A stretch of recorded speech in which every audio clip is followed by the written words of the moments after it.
Alkaline don't rate people. Ask him who inspire him. Everybody has to have some inspiration, unless you're a dead boy or a dead girl, or you're a dead liar. You has to heard music somewhere, something has to play in your head, and then you start to hold on to that.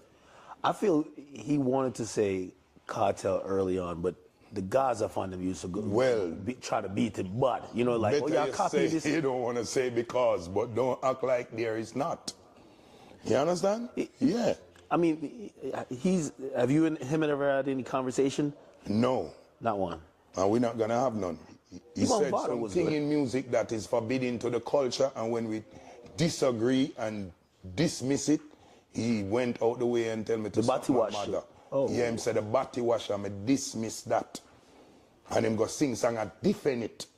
And then we despise him. And then him went out of the way to tell me suck my mother in my DM. And really? I hold him in a real life, him have to defend that. Yeah. He sent you a DM? Yeah. Me diss him on my timeline and him going on my DM and tell me suck my mother. Everybody know about that. All our fans them know.